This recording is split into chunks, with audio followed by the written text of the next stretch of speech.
My name is Randy Howell, and you're listening to the Faith and Fishing Podcast.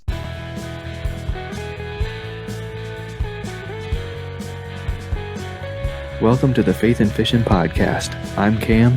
And I'm Robert. In every episode, we're bringing you faith stories and fishing memories from some amazing members of the fishing community. So join us as we shed a positive light on all things faith and fishing.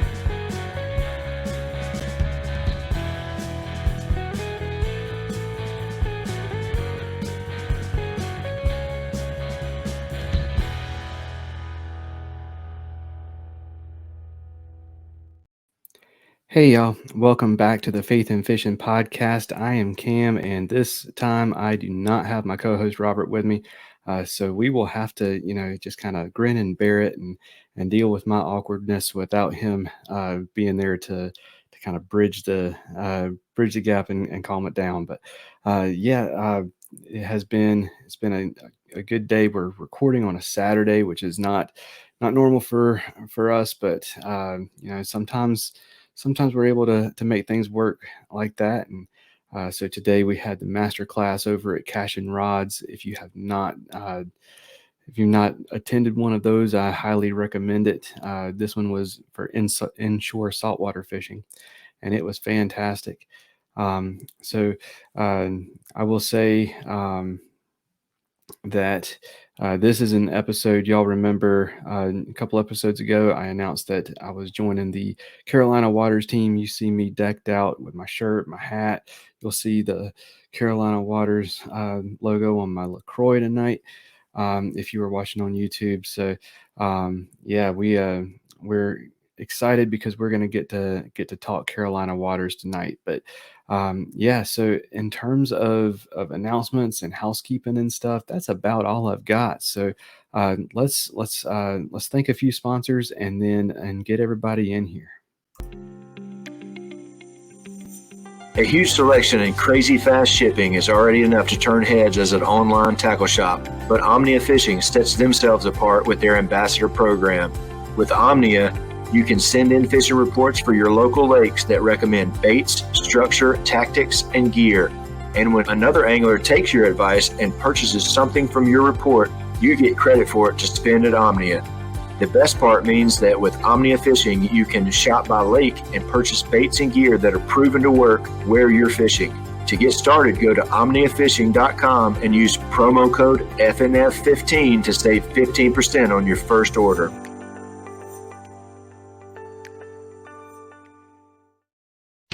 Mr. B Lure Company is making high-quality handcrafted lures and has been for 30 years, right here in the U.S. Using all-metal components, Owner and Gamakatsu hooks, and silicone or frog hair skirts, Mr. B is pumping out some awesome spinner baits, jigs, buzz baits, underspins, and more, including some of the most unique bladed jigs on the market. To fill up your tackle box, go to MrBLureCompany.com, that's MRBLureCompany.com, and use promo code FaithnFishingPod1X10 at checkout to save 10% on your first order. That's Faith the letter N, Fish the letter N, P-O-D, so Faith and Fishing Pod, just like our Instagram handle, 1X10. All right, so before we keep going, just a quick note about gear. Finally decided to bite the bullet, buy a new mouse, and I'll be doggone if we did not get through an ad section without technical difficulties. So excited about that. Also good headphones went to Orlando with my wife and son. So if hopefully I don't sound weird to you right now, I sound really weird to myself because these headphones keep clipping. They're the cheap ones, and they're nowhere near what I'm used to. So bear with me. But this episode, we have Nick Kincaid, Chris Callicutt, and Brad Terry from Carolina Waters. And these guys are the co-owners of Carolina Waters. So I'm excited to have y'all on. Chris, Brad, Nick, welcome to the show. Yeah, man, it's good to be on the show with you. Hey guys, how y'all doing? Thanks, Cam. Thanks for having us. Absolutely. So to get us started, kind of introduce yourselves to our listeners. Tell us who you are and what your role with Carolina Waters is. And I guess, Chris, we'll start with you. Sure. Yeah, I'm Chris Callicutt. I'm one of the co-founders. Brad and I, Brad and I co-founded Carolina Waters in July of 20. So this was kind of our, excuse me, our passion project, right? My bad, guys. I ain't done a podcast in a while, but yeah, we'll get there.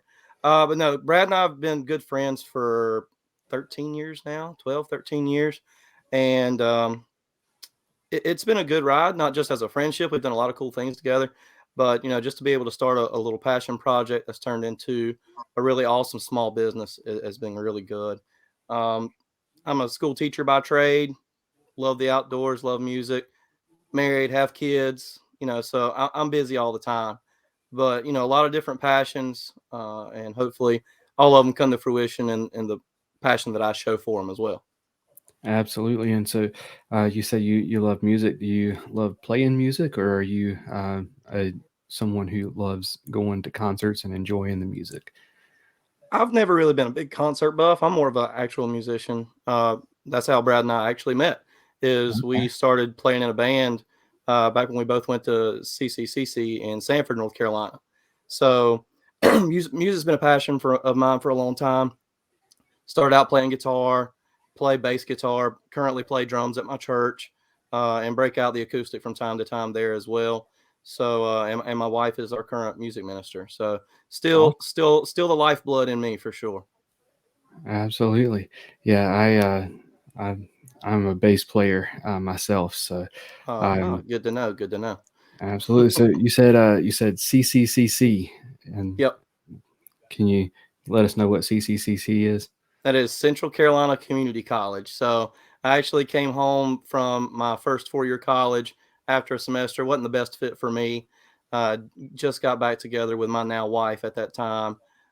So they came home to be with the community college for about a year and a half, and then finished my education a little bit further south at Pfeiffer University, where I played tennis there as well.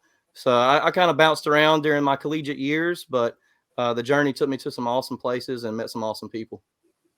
Absolutely. And before we move on, what do you teach? I am a kindergarten through 8th grade PE teacher, so I get the full gamut. So 5 years old to 14 years old, pretty, interesting range, and I see them pretty much on a daily basis. So it's a really cool job. I enjoy the creativity of it. I get to stay active, so it's fun for sure. Awesome. All right, Brad. What about you, man? All right, my name is Brad Terry. Like Chris said, co-founded Carolina Waters in 2020. It was a big time passion of ours, being outdoors. I've grown up fishing and being outside my whole life with my dad. Spent a lot of time in the salt and in the freshwater, doing a bunch of different stuff. My role with Carolina Waters, I do a lot of the legwork and back of house operations. I do all the shipping and receiving, bagging of merchandise. Just keep the operational side running. Chris handles a lot of the managerial side with the actual merchandise and the product and doing the website, and I do the physical part with picking up products, getting it all out to you. If you make an order, it comes from me. So we take care of all that part. With the shipping receiving department, aka my parents, they love doing it. They're both retired and I love helping out. My mom's super organized, which is really helpful because I am not. And I am a married, have a beautiful wife and 3 kids. And I am a store manager by trade on the day-to-day side. But yeah, that's what we do. Spend a lot of time fishing and hanging out with the family and doing Carolina water stuff. Awesome. All right, Nick, your turn.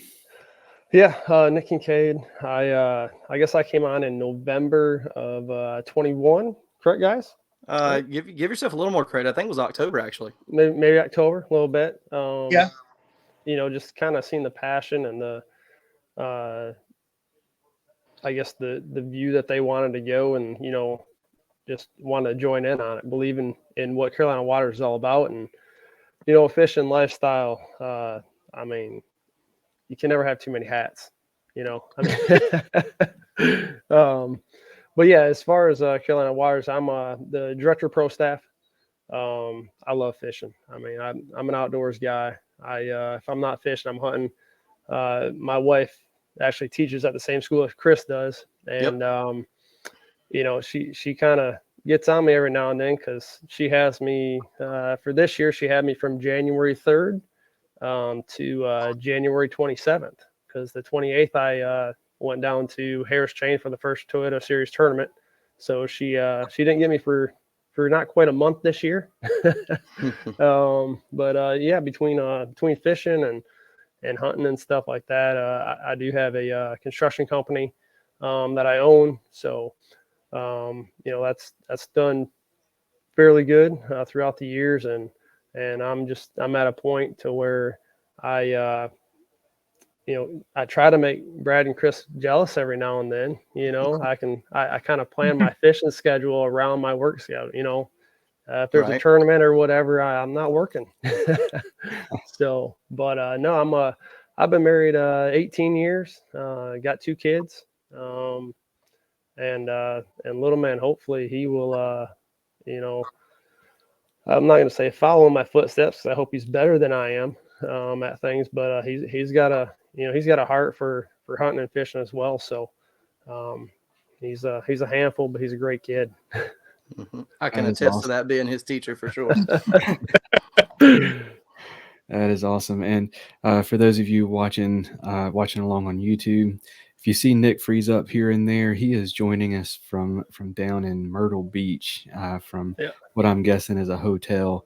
Yes. So I'm surprised his internet is good enough for this. So we're gonna knock on this wood right here and hope that it continues at the rate that it is. But for those that are listening who are not listening because y'all are here and did not catch any of the times that I've said it before, what is Carolina Waters? So Carolina Waters to us, it's kind of a funny story. Brad and I, during the COVID years, we got kind of bored. His store was pretty much closed. My school was virtual. And so we had a little extra time to fish for once in our lives. And we said, hey, we want to start a YouTube channel. Well, unlike some YouTubers that get billions of views, we were not as lucky, nor did we have the equipment to make us look as polished as some of those guys. But we said, we need a logo for this YouTube channel. And I kind of came up with the specs for the logo, did a basic drawing, and gave it to one of our design friends that I work with. And he came back with what you see today on Cam's shirt right there. And we said, that looks way too good not to put on something. So that's kind of how Carolina Waters was born. So it basically started as our passion project. With ever since we've known each other, we've been fishing together. And whether it be saltwater, freshwater, ponds, lakes, surf fishing, charter fishing, whatever the case may be, we've done it all. I just haven't taken him to the mountains yet, and that I wish that's going to be on the to-do list at some point, for sure. But we wanted to bring what we love and the products that we use, whether it be the performance wear that I'm wearing, whether it be the casual t-shirt that you're wearing, whether it be the designs of the hats. We wanted something for people that are like us, that enjoy what they do, want the good stuff while they do it, and just have similar interests, similar style. And, you know, our style is a little bit more stripped back than, say, some of your quote unquote louder companies. Even though I have a lime green logo, this is about the brightest thing we do. You have an orange hat. You know, that's two of the brighter things that we've done. Most of our stuff is kind of stripped back, a little bit more traditional, and kind of caters to not only a younger audience, but a little more traditional outdoors person as well. Absolutely. So I didn't realize that until I joined on the pro staff team, how young Carolina Waters is. So I didn't find out about it until I had shout out to J2 Country, Jay Jackson on the show, sharing his story, and great dude. And he was the one who kind of turned me on, and I was like, oh man, those are some awesome shirts, and this is a phenomenal logo. Y'all did a fantastic job. I've tried to make a logo myself, and I have not done a good job. That's why the logo that you see today, I hired somebody to do that, because visual creativity is not my thing at all. But I am so glad that there are people who are good at that, because they can come up with awesome stuff like that. So yeah, let's kind of dive into to so y'all started out, and how have things grown for you? How have things progressed? What's been the evolution of Carolina Water so far? Brad, go ahead and Well, take it, man. oh, sure. Well, just from where we started in a product standpoint, we had kind of sublet through a third party vendor our hosting and our services there for the first portion of our existence, and then we did okay with that, but we wanted more control and we wanted to get product out faster to our consumers and our customers and our friends alike. And what we did was we took all that over, and Chris created our first website. And by doing that, we were able to find local vendors and source folks around the community that we use locally to. We got our design in their hands, and they put us some awesome products together. So after that evolution, we started doing vendor events and shows across the state, and that really pushed us forward. To create opportunities to garner more interest in our products.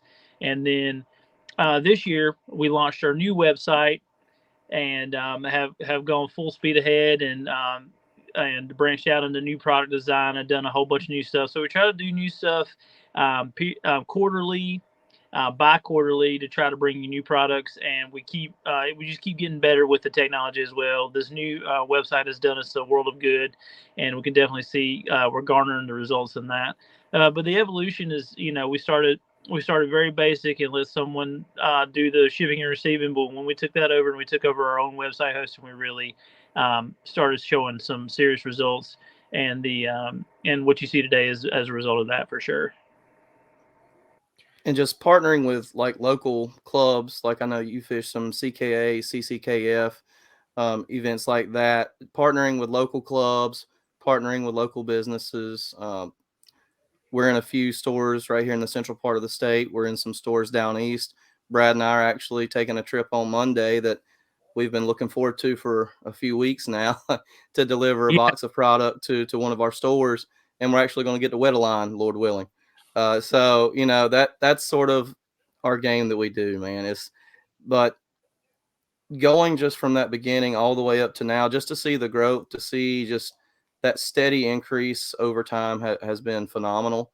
Our numbers kind of show it, but it's just developing those relationships, not only with stores, but with local fishermen, local pros, local tournament trails.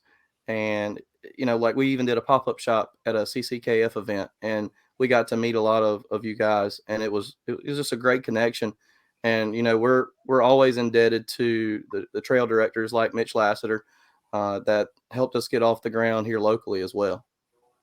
Absolutely, and I want to talk about that for a minute. So, my listeners know I've been vocal about small businesses shopping local, and you y'all have really kind of embraced the local aspect of that, and kind of focused on North Carolina. Um, Kind of talk about your passion for this area, and why you decided to make it such a specific, like catering to a specific group of people. Well, I know for Chris and I, we're generational North Carolinians. Both sides of my family are from where I grew up. We're all from Sanford, so it's all I've ever known. In this area where they were super passionate about because of that.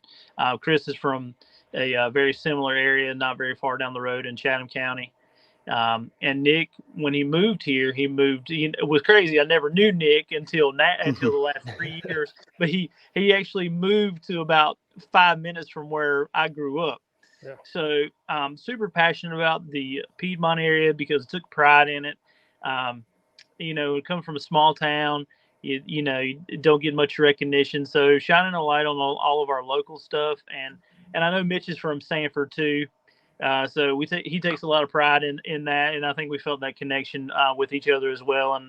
And so just being from here and seeing what this area has to offer, and I think the country's catching on to it. By the numbers of people moving here and the growth the exponential growth we're seeing in the area, not just from fishing, but just life in general, how great this place can be for sure. And what the cool part about North Carolina is, and I kind of alluded to it in the intro, is you can go to the streams all the way to the mountains. You have incredible bass fishing in the central part of the state, and then you have hundreds of miles of coastline down east, and it's just an incredible fishery that has a ton to offer. And there wasn't really a North Carolina centric outdoors or fishing brand at the time. Now, there's been a couple to pop up since we started, but at the point that we started, it was pretty much the thing, and we wanted to show our passion and kind of have that little niche in the market, so to speak, to display our home state, our love of fishing in the outdoors, and all that it offers. Awesome. All right, so Nick, I want to give you a chance to talk too. So Yeah. let's talk about your role. You came on. You said 2021, the fall of 2021. Yep. So how did that come about? And what have you seen in terms of like how that has how your role has grown and all of that good stuff? Yeah, I mean, when we first started off, the hat. I'm a hat guy. I got 140 some hats, so the hats get me. And then just getting to know Brad and Chris more and more, and seeing what they were wanting to do with Carolina Waters. The direction that they were going or was wanting to go. I just wanted to be a part of that. So we had talked and invested a little bit here and there, and they brought up that, hey, we'd like you to be part owners in this, and I told them, I said that's totally up to you guys if that's what you want to do, and I'm very thankful that they did. I mean, it's been great. I think we all get along pretty good, and we all have our own little niches, that we have in there, and I think we complement each other very, very well. I've been doing construction since I was 12, and I got a business mindset. That's just how I am. If you're not in it to have a good product, I think is the first thing that you want to have. You don't want to be going out there and just trying to make $1. You want to have recurring customers. You want to have a good family base, good friendships out of this. Yes, we're in the business to make money, but we get to meet so many different people from everywhere. Not just North Carolina. I think about at the Raleigh show that we just had. There's people from out of states that came by and bought our stuff, and I think the one of the number one compliments that we have is our stuff is good quality. We got our hats are Richardson 112s. I mean, that's that's what a lot of people are buying and using, and I just think with that is a that's one thing we got going for us. Absolutely. So, and I mean, we just we all like to fish. It's great being able to get together. We kind of we poke fun at each other every now and then. 10 minutes ago, I'm telling you, before the podcast, Chris sends a text saying, "Hey, what was it, 5 fish?" Yeah, over under 5 fish that me and Brad catch on Monday when we're at the beach. And then Yeah. what was your response? So I said over for Brad and under for Chris. Which I believe if I was there as well, it would probably be an under for me as well. I'm not very good at surf fishing. I'm We're working on it. originally from Michigan. We don't surf fish, So, but yeah, I mean, we we all went out last year, and we had a blast, fishing and hanging out and doing things like that. So, yeah, I mean, it's a great company. I like meeting all the different people. I like talking fishing.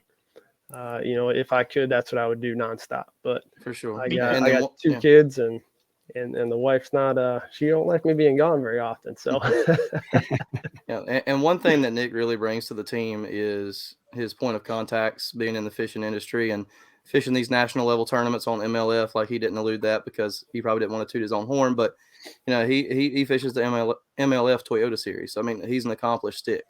So he knows these people that could help us out and help grow the business, and that's why we wanted to put him as our pro staff director. So he's got us in contact with a lot of good people so far. Our team's been growing this year, and that's a lot of thanks to him. Yeah, I appreciate that, and just a shout out to Brent Ayler. He got 4th place today, in Awesome. stage 1. So I texted him a little bit ago, about 2-3 hours ago, and he's looking forward to Red Crest, and hopefully we can get that bill flattened out. I know he likes his bill almost like that, So we'll swing him over. They're coming. Spoiler alert. Yeah, so we'll get Mr. Ayler a Carolina Waters hat, and he'll sport it around. That's awesome, and I wanted to ask about that too. The pro staff team. So how did the pro staff team come about? And as a pro staff director, or somebody who is managing a pro staff team, that's something that a lot of anglers, especially younger anglers, everybody who's trying to start a YouTube channel or everything is trying to become a part of. Can you kind of tell us what it is that you look for in a pro staff member, and what that looks like for you? Yeah. The first thing that I really like is to go through and I check out your Facebook pages, your Instagram, your YouTube. I like to see how you generate things. Are you active? And not saying that that's everything. We got one guy on staff, Mikey Nadu. He gets he gets on Facebook and Instagram. I don't remember last time he's got on Instagram. Twice a year. I'm just kidding. Yeah, but I mean, pretty much, but Facebook, he just doesn't get on a lot. But what he does do is he wears our stuff and he takes pictures. He sends pictures for us that we can use for our content. The other thing that I like to do is I slacked off a little bit on this, but normally I want you to have our stuff before you get on staff. Just because I'm a big believer in, if you're going to promote something, you need to know if you like it or not, and that's a whole nother subject of the, sponsorship versus being on pro staff. We're not going to be a company that's going to have 100, 200, 1,000 pro staff members. I think we give our guys get a pretty good discount. But I don't think you should promote something just because you're getting a discount. I believe you have to believe in the company, believe in the product. And that's the kind of people that we're looking for. We're looking, if you're not on social media a whole lot, that's fine. There's other ways of promoting it. And so that's sort of what I look for. You're gonna have to be a good fit, and everybody that's on staff this year might not be on staff next year, and it might not be on our end. It might be on their end where they just might not be a good fit, and that's perfectly fine. Because yes, we have pro staffs and we have ambassadors, but we really want to build a family. We're looking for long lasting relationships with people, not just people that are just out, just to get a discount or just to say, hey, I'm on this staff or I'm on that staff. We're wanting to do that and to promote, everybody, like we'll be promoting, your podcast, your YouTubes, along with others. And, that's what we're here. We're here to, we need to grow and be here for one another. And, I love it that if somebody's got a tournament coming up, they can get on, hey, what do you guys think? And that's good to have, and, just to be able to share information and be there for one another. Absolutely. Yeah. I get the Instagram messages all the time of, will you promote this product? Will you promote, you would be a good fit for our handmade jewelry. Like, can you promote that kind of thing? Like, did you even look at the page before you sent that? But yeah, I tell people all the time, I will not promote a product that I don't believe in. And I'm not saying that I don't believe in yours. I just never even heard of you until you sent me a message just now. Like, on our website, under the sponsor page, like we have a message that says we won't promote a product that or take sponsorships from companies we don't believe in, and we won't take sponsorships from somebody who directly competes with an already existing sponsor. So, yeah, I tell people all the time, don't just go out and look for another logo on your jersey. Like, build a relationship with these companies. Don't expect anything in return, and I mean, that's what it's all about, is building relationships. So, so far I'm enjoying it. I think it's a great fit for me. I got a little worried at first, whenever I first joined, and my phone would not stop vibrating for like 2 hours straight from all the group chat messages, and then things kind of reached an equilibrium. It was just everybody saying hey to each other and introducing each other and everything. Yeah. Right. Yeah. Absolutely. So we're half an hour in, and I want to make sure that we get a chance to talk about your faith as well. So kind of let us know if you've got like a faith story, or just kind of want to kind of touch on your faith, shout out your church or whatever. Whatever you want to do, kind of go for that, and I'll let whoever wants to jump in. Sure, I'll go ahead. So, born and raised in church. I was blessed with a family that took me to church. Mom more so than my dad, but had a really good, nice country Southern Baptist church as I was growing up in. But now I'm what they would call a Baptist-costal. I'm not sure if that's an official denomination, but like I said, born and raised in church, was in the youth group, played on the church softball team, was saved when I was 10 years old. It was October 1998. And of course, there's always going to be ups and downs in your faith.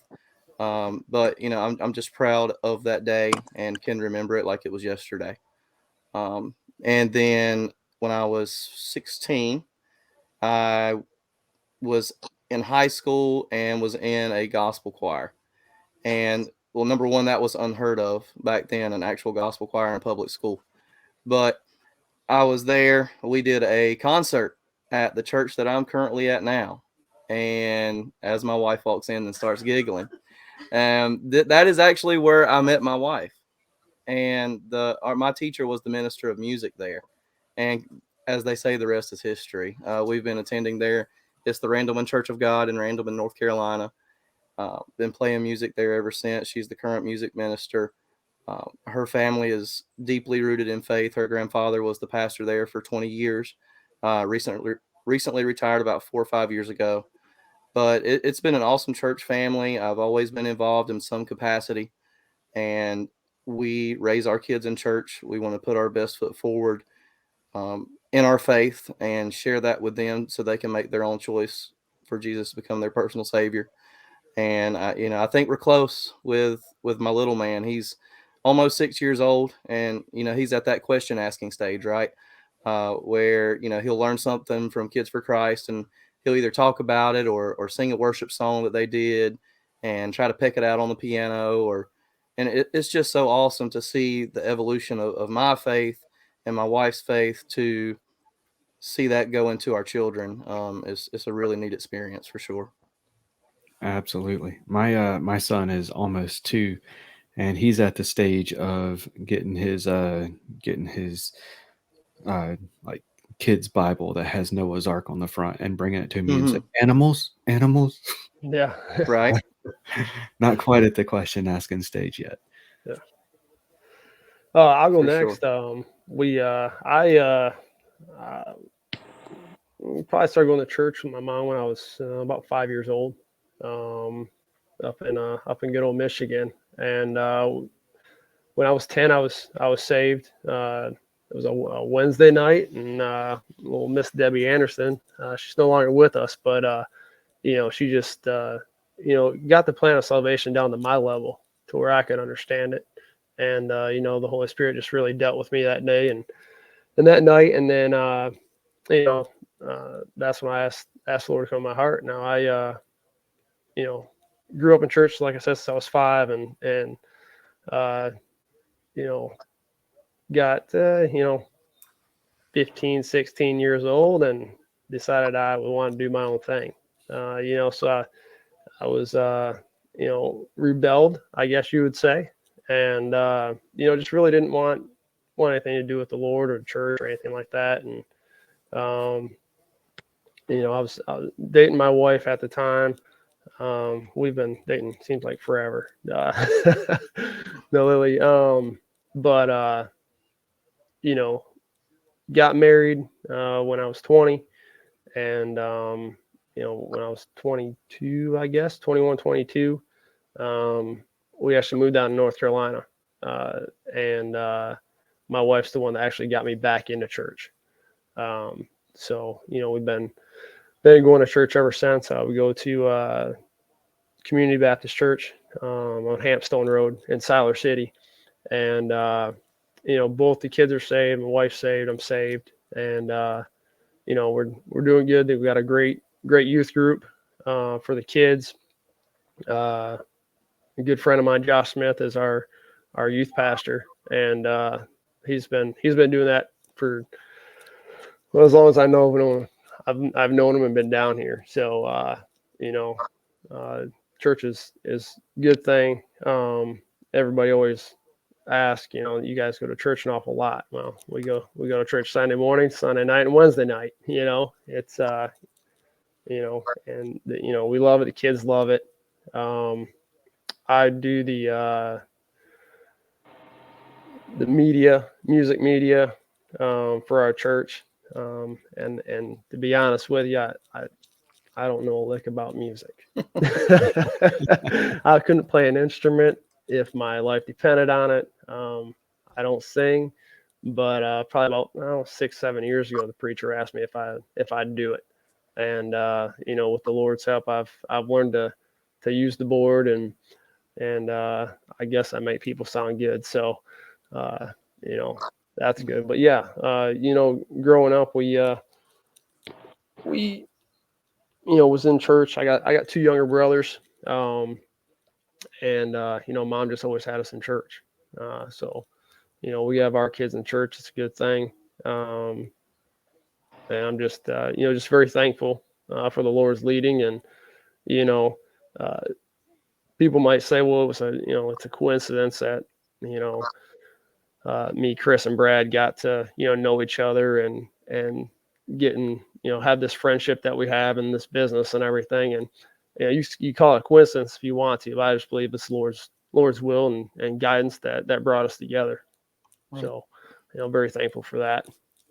Absolutely, that's awesome. Yeah, and I tell you, working the soundboard is how I got started into music. So that's it can be a gateway, just like a wacky rig can. Absolutely. And I'm going to be borrowing some knowledge on digital boards from you guys. We should be getting one soon. So Good times. Good Yeah. times. Oh, so I grew up very similar to Chris and Nick. I've always been in church. My parents are still very very active in church. My mom's a deacon, and my dad sings, and he's on a lot of committees and does a ton at the church. And both of them grew up in faith as well. So my whole family, we've always gone to church as long as I can remember, since birth. Um, grew up like Chris, small town. Well, not even town, small community Baptist churches where I grew up. I'm sure I'm surprised they even let instruments in that place. It's not a piano to this day. Very old timey still. My parents may be the youngest people in there, and they're in their 60s. So yeah, just old timey Baptist church. So and, I spent a lot of time in my college days not on the right path. Spent a lot of time doing things that I probably shouldn't have done.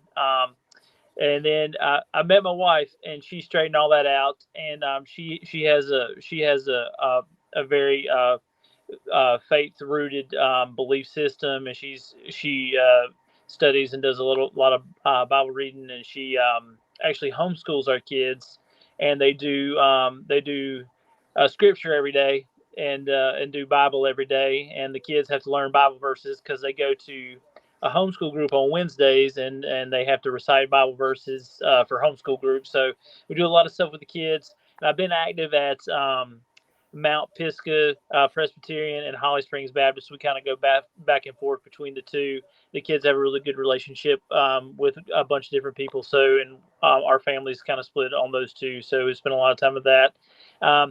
Just grew up believing. I was baptized when I was 8, saved at that point in time.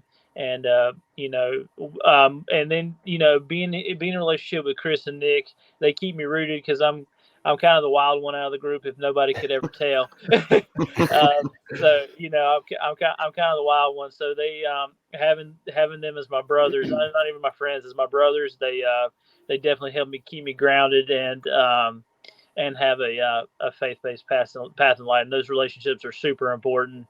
That fellowship that we have together has definitely made me stronger in that regard for sure. Absolutely. So we will definitely have to have you guys back on at some point, because we didn't get a chance to talk much about fishing, but we definitely want to ask a couple of questions that we ask all of our guests. So what faith story or what fishing story or memory means the most to you? ooh, That's a good one. man, oh man. Yeah, it is. Fishing story. I guess for me, I mean, even though as long as I've known Brad, this one goes way back to my early days.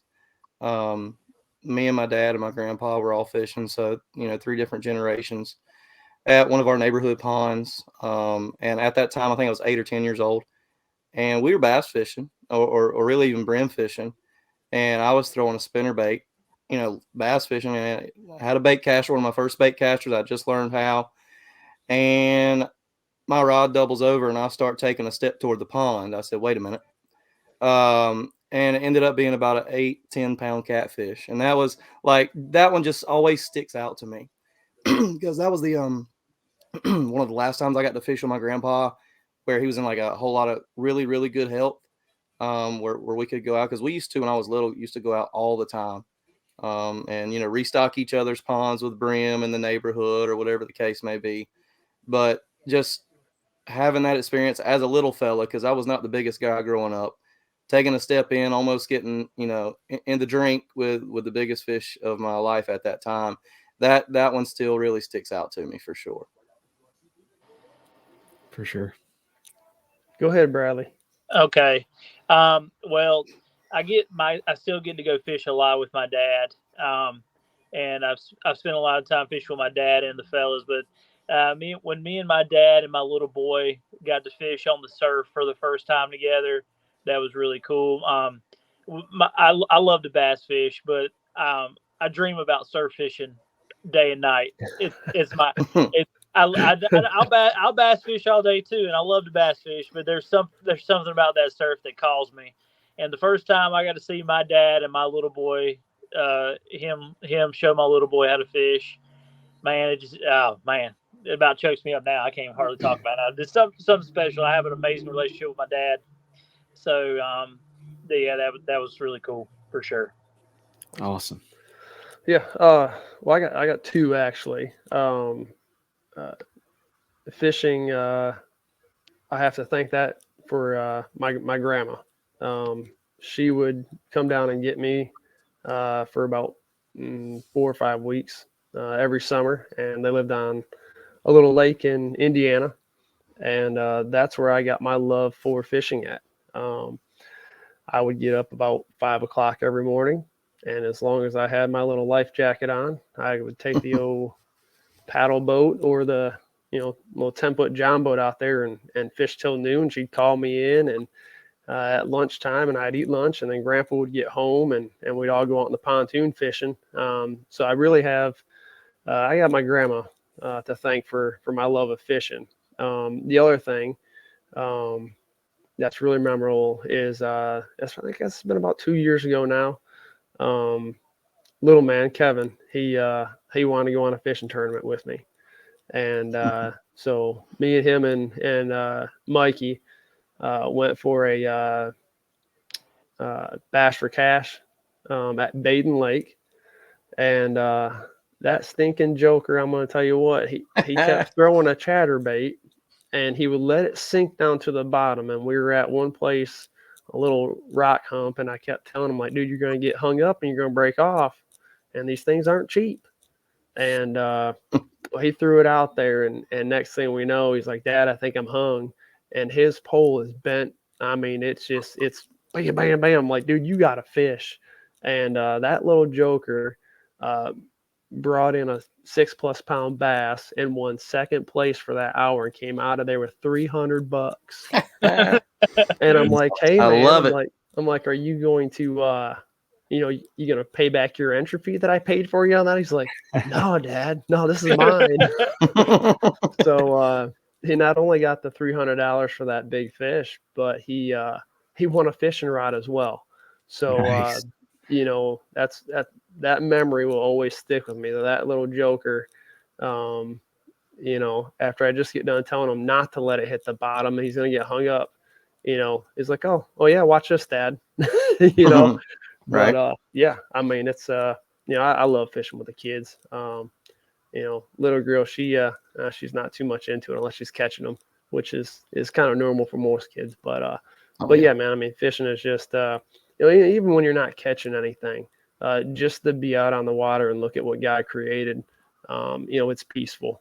It's calm. You get to clear your head and just relax and just kind of not worry about what the world's put on you.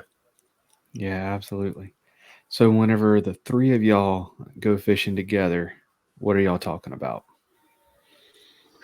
What's your conversation? Well, it's rare that all three of us and our schedules actually meet up together. I think have we done it just once, right? Yeah, once. Yeah. Now we've fished together separately, a handful of times, and called each other and like, hey, look at this, and this is what we did. But there's one thing that me and Brad tried to last year. We went to a pond that had no cell service, so it was kind of an epic fail on our part. But we did almost like the co-owner clash, so to speak, and we wanted to see who was the best out of the ownership group. But Brad got me that day. It was just me and Brad for sure. And then I guess one of the other memories that I'll never forget is Nick actually netted my PB bass last year. So what was it? 8.5, 8, 11, 8, something 6. like that. Yeah. No, 8.6, 8.6. I think that's what it was. Nice. And that was my PB. By far, I pretty much only had like a 6 at that point. So it was really awesome. Ultra light reel, rod and reel. No. It was a spinning setup. I was throwing a wacky rig. I was on my medium action spinning setup, but I had to baby it until Nick ran to the truck and got the net. But just to allude to what Nick said and just kind of to put a bow on everything here, it's like I do my best talking to God at night when I'm on the surf by myself. I make it a point every time I go to the beach, if I'm there for at least a night, that if the weather's good enough, I'm out there. I'm looking at the stars. I'm listening to the waves. I've gotten the shoes off. I'm feeling the sand. I'm in His spot. I'm in His creation. That's where I do my best talking to Him. And it's just like I've had some just really cool things happen just through those times in my life that He's there, you're there, and obviously He's always there, but it's just that's the one spot for me for sure. It's just between fishing, the outdoors, and what He created. Is you can't beat it. Awesome. Well, with all of our guests, we always do a segment called "What's Your Favorite." So it's self-explanatory. I'm going to ask you your favorite in a few different categories, and we will get that started right after this. If finesse fishing is your comfort zone, something you want to learn better this year, or just something you like to tie on as a Hail Mary pass, Jade's Jigs has everything you need and more, and it's all eco-friendly and lead-free. With an awesome selection of baits and colors, they've got a variety of techniques covered for you. Finesse jigs, underspins, Nico weights, Ned rigs, and more are all waiting for you at jadesjigs.com. And while you're there, use promo code FNF10 for 10% off your purchase. That's jadesjigs.com and promo code FNF10 for 10% off.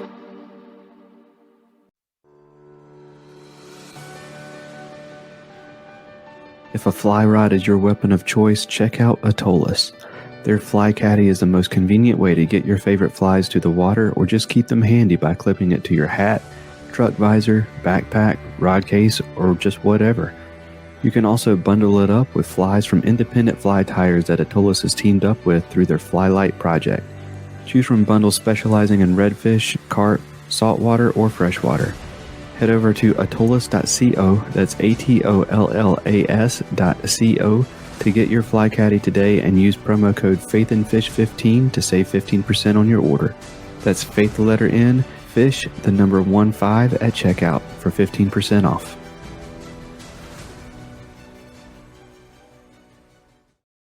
And you guys watching on YouTube, I apologize. I still have not fixed that ad for Atollas. Use the promo code that you hear and not the one that you see on the screen. But yeah, so what's your favorite? We're going to get things started off with what's your favorite scripture?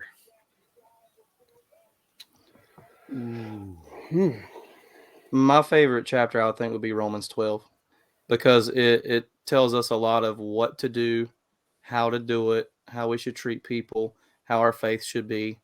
And that's one that we talked about in youth camp many, many moons ago. And that passage has stuck with me throughout my life. I'm going to have to go with Philippians 4:13. I can do all things through Christ, which gives me strength. You got that in your back pocket, and when the world is down on you or you're feeling like nobody cares or whatever, just bring that verse to mind, and He's there. You can do it. He can give you the strength to do it. Absolutely. Brad, what about you? Did he freeze? Possibly. Can you hear us, Brad?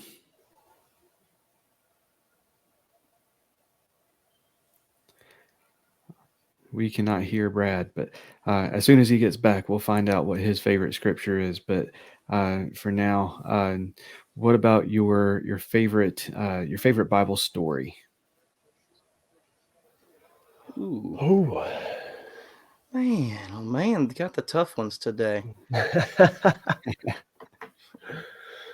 Well, I mean, I believe it. I believe you could have more than one. We'll put it that way. I mean, I believe the greatest one is Jesus coming to this earth and being born of a virgin, living a perfect life, dying on the cross, raising 3 days later, is I believe most people's. But besides that, I would have to say, the three Hebrew children that got thrown in the fiery furnace. Just their faith that they had, and not wavering with, with, you're gonna get thrown in the fiery furnace and die, to where, they didn't care. They had faith, and their faith, proved that Jesus can help them and save them. The Bible says if you have the faith, the grain of a mustard seed, you can move mountains. And so that's just three Hebrew children. Just to have that kind of faith, would be one of my favorites. Absolutely, and with names this fun to say, you've got to say them: Shadrach, Meshach, and Abednego. That's it. All right, so Brad, your favorite scripture, man? My favorite ones come from where Paul was at his lowest points, writing to different churches while he was in prison. So any of those passages, and the reason that is because he found the greatest joy at the lowest point of his life because he had faith in Christ. And that's something that I have to look through all the time. I fight through a lot of stuff on a daily basis. So when Paul was at his lowest, he was at his most joyful. So me trying to find the joy in life every day was something very powerful in reading the scriptures. And it's crazy because my wife and I shared this with you guys in our group chat. My wife just got me the new Jimmy Houston devotional, and the first day I opened up was one of Paul's letters. I think it was through to the Thessalonians, and it was about finding joy. I was like, it's like the Lord just poked a hole right through me. He's like, I'm speaking to you, and so those are always my favorite scriptures when Paul speaks to the people. So. Absolutely, and so Brad and Chris, favorite Bible story?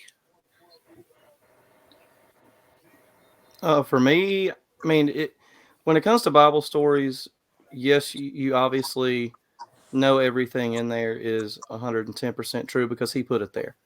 But with Bible stories, I think you have to look at the symbolism and the powerful message that symbolism brings forth. And I don't think there's a much more powerful one than David and Goliath. So, you've got this little guy, 5 foot nothing, probably, 100 pounds soaking wet with a slingshot against this 7, 8, 9 foot guy. And have the confidence because knowing God is with him to go fight for what he believes in. It's just a powerful symbolism.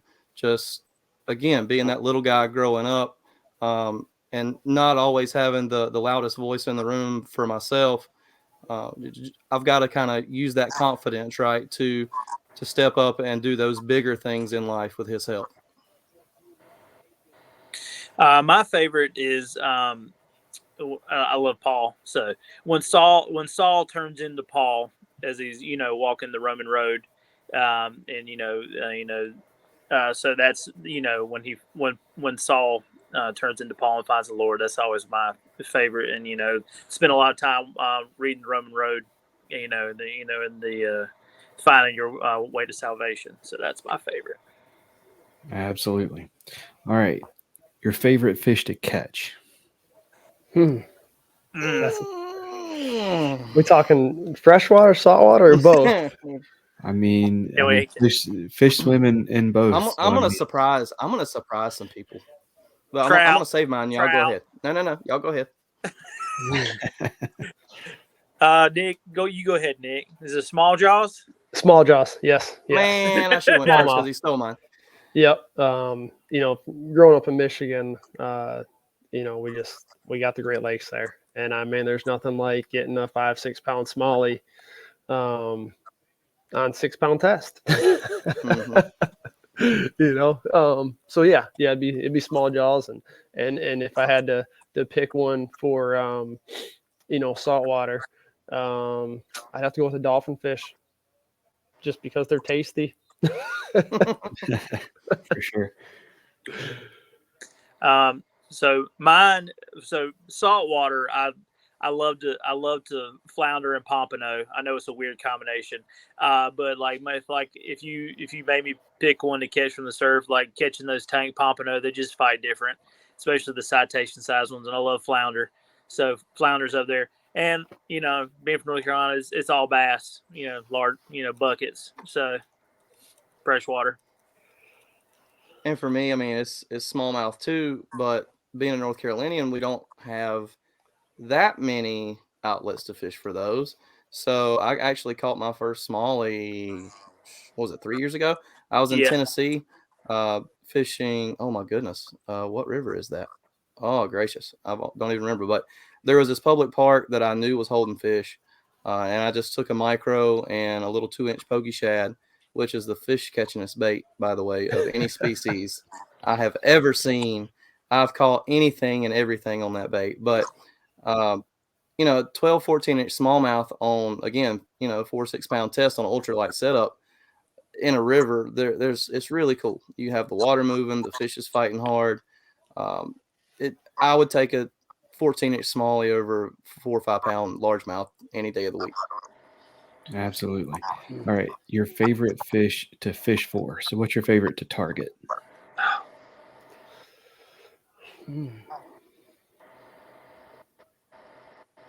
It can be the same answer if. Oh, sure.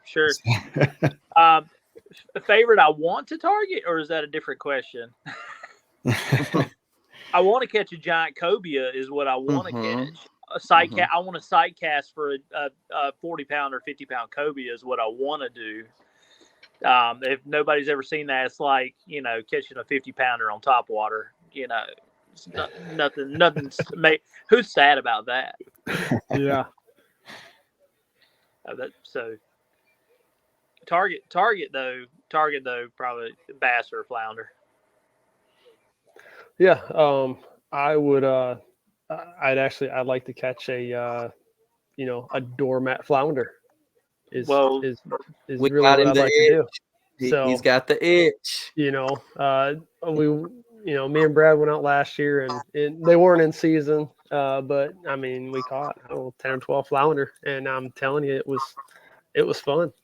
I was able to get the bass fisherman bass fishing in the surf. It was basically, yeah. Yeah, it was different. I'm gonna tell you that right now.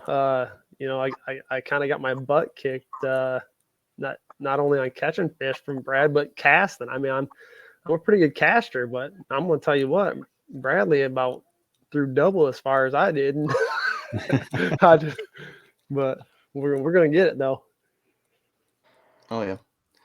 For me, I'm gonna go. Brad kind of stole the thunder there too, but to me, there's not much more of a challenge than trying to find a wild trout in the mountains, because the water is clear, the water is shallow. You have to be super stealthy, whether you're on the bank or have your waders on, and they won't just bite anything. You that's a fish where you really have to match the hatch. And I'm not a fly fisherman, so again, I take my ultralight tackle. I'll either modify or search far and wide for a single hook rooster tail, or a little beetle spin, something flashy, something fishy. And they typically, I can get a couple. So I've only caught, I think, 2 in my entire life, but the one was a very nice rainbow. It was a gorgeous fish. Wish I would have took more pictures of it, but there's a little area in the mountains called the Wilson Creek Wilderness area that's super awesome, that you can just kind of park anywhere and you have rivers for miles. That's awesome. All right, your favorite fish to eat? Ooh, that's an easy one actually. Walleye. The walleye cheeks are like a scallop, and you guys. Well, no, we do have walleye in North Carolina. Gaston has quite a bit of them. I would think Carr does, but what about like sure. Fontana? Yeah, I know Lake James does. James does. Okay, well, James is the Omeka of smallmouth fishing in North Carolina. So, but yeah, I mean the cheeks on a walleye are just, the cheeks and the wings, they're just fabulous. My favorite is a pelagic species. Wahoo is the best fish, my favorite fish I've ever ate. A blackened grouper sandwich is hard to beat. Very true. Very true. It is hard to beat, especially at the coast. Mm-hmm. So Wahoo, some grouper fillets and some Wahoo nuggets. Yeah. There you go. So Nick, how do you like to cook the walleye? I just fry them in a pan. A little bit of salt and pepper, and I'm good. Yeah. It's very good white meat. I mean, it's fabulous. I like, smoked trout is very good as well. Mm-hmm. Chris, didn't you blacken some red drum on the half shell? I did, and it was delightful. So yeah, just a little blackened with a little lemon juice on top at the end, and bake it in there for a little bit. It was really good. Heck yeah! All right, and Brad, with the Wahoo, you said Wahoo nuggets. You frying those? Yeah. Get your favorite batter. I get you some house archery, little flour, house archery, batter them up, deep fry them. It's on point. I mean, it's like super not, you bleed them so they're while they're alive, and so it's not gamey at all. Nice firm white meat, really really good. Y'all making me hungry. Little slaw with it. Yeah, the only time I've ever had Wahoo, it was raw, and it was phenomenal. So I can imagine it cooked. It's also phenomenal. But all right, so now that all of us are hungry, our stomachs are growling. Your favorite fishing snack? Ooh. Anything, Little Debbie. Yeah, jerky. I gotta have jerky out there. Pack of nabs. Yep. Nice. Yeah. So, Chris, what is there a particular Little Debbie that just is your favorite of the group? I think you have to go oatmeal cream pie on that one. Negative goes prior to the fudge round. There's no chocolate in that thing, man. The fudge round. You gotta have chocolate. Come on. The fudge round. I'm a Nutty Buddy fan, so Nutty Buddy's classic. Yeah, I mean, you can't really. There's not a wrong answer, I don't think. There is an oatmeal cream pie. like whoever says cosmic brownie's gonna get it. We're not doing cosmic brownies. Yeah, so it's funny. My co-host Robert, he also said oatmeal cream pie, and Nice. and then Jimmy Houston said the white Little Debbie snack cakes. So the zebra cakes, yeah, the zebra cakes. So Nick, you got a particular brand or flavor of jerky that your go-to? Shiner Stash jerky, over on the west side of the state. And their teriyaki is pretty good. They got a bunch of different flavors though. Dude, those deer sticks that you got from Harpley's in Asheboro. Shout out. They're very very good. Harpley's, Jamie, and them are just phenomenal people to work with, and their snack sticks and their jerky is just unbelievable. So I mean, always got snack sticks with me. I think I got probably 15 more packs in the freezer right now. So me and Little Man had quite the good deer season this year. So awesome. All right. So I don't need GPS coordinates, secret spots, or anything like that. But what's your favorite body of water to fish? You guys know mine. I'll let you guys go first because you already know mine. I know what yours is. Serenity Point, Topsail Island. Nice. Just the way I was brought up and how I learned to fish. I mean, I'm not super particular because I've never been a big body of water fisherman. So I'm gonna say any farm pond that that I actually have permission to go fish. Juniors. Yeah, there you go, juniors. That's one word that nobody's gonna know but us three. So juniors. All right, and mine would be Lake Tillery. If I'm in North Carolina, I'm wanting to fish Lake Tillery. I thought you were gonna say the river.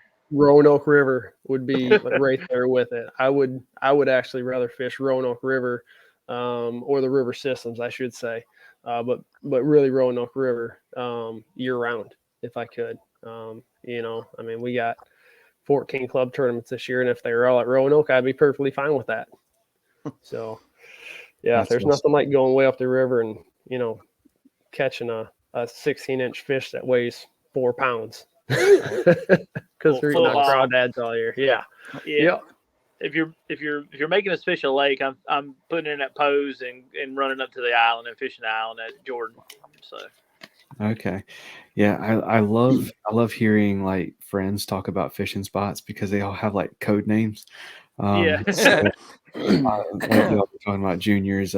My fishing buddy and I, we there's a place whenever we say you catch it at Toxic Place, we know exactly where we're talking about. So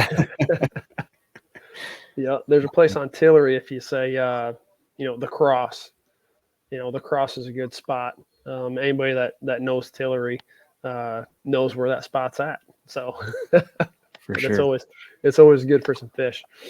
All right. So Brad, this can be a saltwater question if it needs to be for you, Sure. but your favorite lure to throw. Oh, okay. No, this is gonna be a freshwater one. That's fine. All right. Y'all go. Or do you want me to go first? Go ahead, Brad. Go for it. Oh no, if you're gonna make me fish for a bass like one way, I'm gonna drag a worm, a big one, offshore somewhere, like a big old 10 or 12 inch curly tail on a 3/8 sinker, dragging a worm offshore, waiting for that thump. I hear you. Go ahead, fishing Chris. Carolina rig or Texas rig? Both, but if I'm throwing the big worm, I'm just letting just old school Texas rig.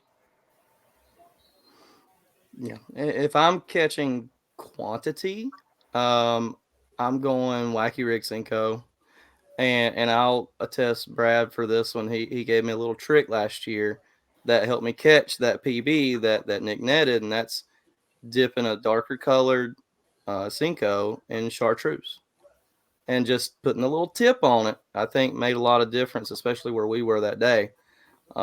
Because I may or may not have outfished the pro of this establishment that day. May or may not. But I didn't know about. Nick, I got the one your and back, only buddy. time that will happen, probably.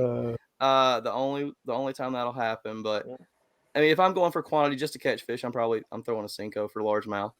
And again, if I just want to go anywhere for any body of water and just want to catch something, it's that Berkeley Pokey Shad 2-inch. It's got to be pearl white with the red eyes, though. Awesome, Nick. Well, if I could throw one thing and catch fish on it all the time, it's a horny toad. I like a top water bite. Although fishing down in Florida, punching mats, it's they say there's nothing like punching a mat and getting that thud there, but a top water bite for me beats it any day. Just because you get to see that big explosion and them just choking a frog or a horny toad or something like that. So but actually my personal best I actually caught on a shaky head. I've caught a ton of fish on a shaky head, but if I had to throw one, I'd definitely just throw a horny toad. I mean, I have so much confidence in it. That water temperature reaches 54 degrees. There's going to be a horny toad tied on. Heck yeah. I love a top water bite, that's for sure.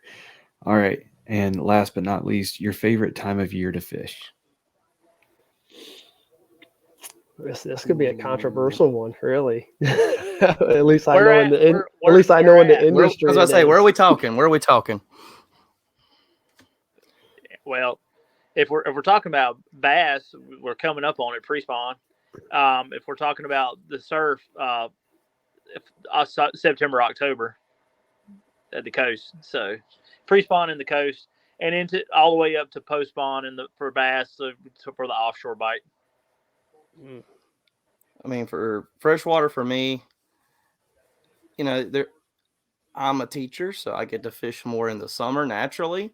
But I think if you're just searching for that one fish, wintertime, even though it might be 40, 50 degrees outside, you're looking for that one big bite. If you're just going out there to have fun, summertime's nice. But one thing that kind of Brad alluded to, if we're going bull drum searching for redfish, then I think you got to go, mid late September, early October, look for that big red drum. I've been lucky enough to have 2 citations, 40 inchers, and it's a really cool aspect too, for sure. So freshwater, time of year is going to be the pre-spawn and into the spawn, and that's why I said it was controversial. I know several guys they will not take a fish off a bed, but some of your bigger sacks that you're going to see is actually during the pre-spawn. Absolutely. Right now at Jordan, Hal Abshire caught almost 40 pounds, best 5 at Jordan yesterday. Yeah. So, that's just, it's hard to beat that. Now, I would still rather, April, about the second week of April through the second or third week of May. If I could be on the water every day, that's when I would do it. And then as far as saltwater, whenever Brad and Chris say, let's go. Again, you're meeting us Monday. I'm just go ahead and tell Angela that you need to split off. We'll come pick you up. Yeah. Awesome. Yeah. Go ahead, Cam. Go for it, man. No, I'm saying my biggest sack I've ever had was in May in North Carolina, for as far as bass goes. So my best days have come like the first couple weeks in May, for sure. I've done the most damage. So. Absolutely. All right, y'all. So we're going to start wrapping things up. You've already hinted at the possibility of a flat bill hat, but if you've got anything that you're willing to share on the podcast that's coming up, feel free to do that. And shout out your social media and all that good stuff. Gotcha. Yeah, all of our socials are at Carolina Waters NC. That's Facebook, Instagram, and we just started a TikTok.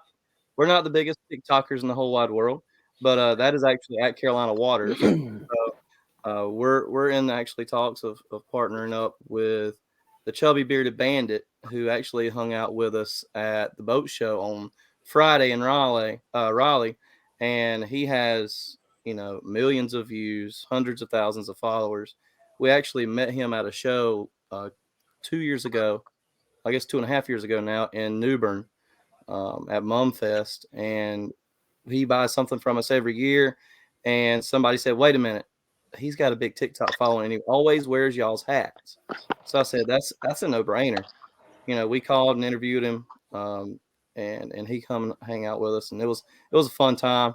Had a lot of people coming up wanting pictures with him, wanting to make TikToks with him. That was really cool. But yeah, all of our socials except for TikTok are at Carolina Waters NC. The website is carolinawatersnc.com. There's always some sort of promo code up there, or you can use one of the Pro Staffs promo codes that you see. Steel 15. Steel 15. Oh, yeah.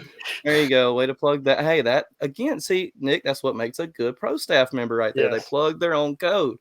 Oh yeah, we got. But yeah, we got a bunch of new stuff coming too. I just picked up a load of t-shirts. We got a bunch of new colors of hats about to drop too, Chris. Yep.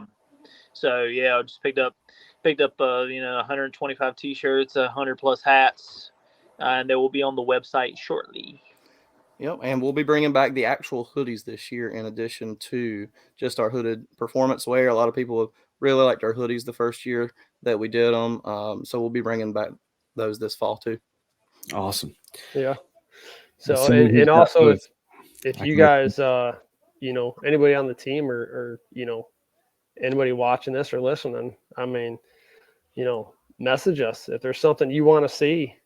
Us do, maybe certain colors or something like that. We're always open to suggestions and things of that nature. So yeah, definitely check it out. we'll be posting stuff. I know we each have our own Facebook pages, but like Instagram and Facebook, Nick Kincaid Fishing. If you guys want to go on there, I post a lot of stuff on there, a lot of discounts for different companies that I represent and things of that nature too. Awesome. And was there anything that I did not bring up that y'all wanted to make sure that got said on the podcast? I think we about No, I covered think it, right, guys? Yeah, I think we're good. Yeah, I mean, it's been great being able to talk with you guys and being on here. And I know I can speak for the other two guys. We'll be looking forward to getting on here again with you. Absolutely. 100%. Definitely have to have you back on. And Nick, enjoy your vacation, and Brad, get home from work safe. And Yeah.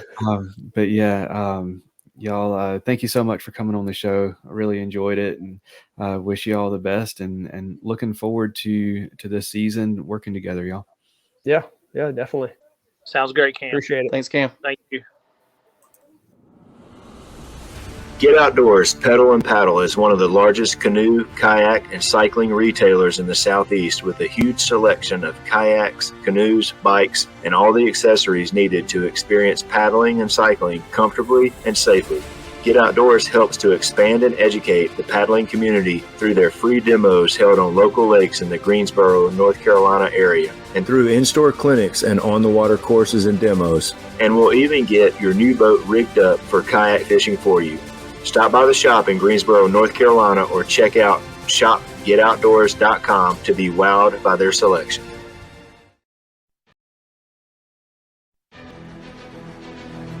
Few things ruin your day on the water as bad as losing gear. But with the retrieval devices for fishing rods, action cams, bow fishing bows, and more from Save Your Outdoors, you don't have to let dropping your stuff ruin your day, because you can get it back. The pressure-sensitive filter keeps water from rain and quick dips in the water out, but it lets water in when your gear goes overboard to release a float attached to your gear by 60 feet of line so you can get it back. Go to SaveYourOutdoors.com to learn more and try some for yourself, and use promo code FNFP15 to save 15% on your order. That's SaveYourOutdoors.com and promo code FNFP15. Another huge thank you to Chris, Nick, and Brad for coming on the show, sharing their story, and sharing Carolina Water's story with us. All of their links will be in the show notes, and I will also remind you in the show notes to use promo code STEEL15, and you'll get 15% off of your order there at carolinawatersnc.com. I cannot sing their praises enough on the quality of their stuff. You saw the performance hoodie that Chris was wearing tonight. That thing, I can't say enough about it. Like I've been, ever since we had Dan on the show to talk about his battle with melanoma and skin cancer. I've been super conscious of protecting myself from the sun, and wanting to make sure that us guys that are out in the out fishing, we tend to like our hats with a bill on them. The thing with that is our ears are exposed, and that's some place that a lot of fishermen deal with skin cancer issues, is on their ears. So having that option to throw that hood up is really important to me. So yeah, like I said, their stuff is fantastic. Make sure you go check it out. And I don't have a whole lot of extra stuff this time for like after episode thoughts. I know Robert is typically the one who kind of does such a good job of wrapping everything up and finishing up with that nice little bow. But yeah, that's why I love having him on the show. But yeah, that's going to do it for this episode, y'all. Y'all take care, and God bless. Thank you for listening to the Faith and Fishing podcast. Faith and Fishing is produced and hosted by Cam Steele and Robert Randolph and is sponsored by Savior Outdoors, Jay's Jigs, Get Outdoors Pedal and Paddle, Mr. B Lure Company, Atollas, and Omnia Fishing. Don't forget to join the Facebook community, follow us on Instagram, and subscribe, rate, and review us on whatever app you're listening on. That's going to do it for this episode. Y'all take care, and God bless.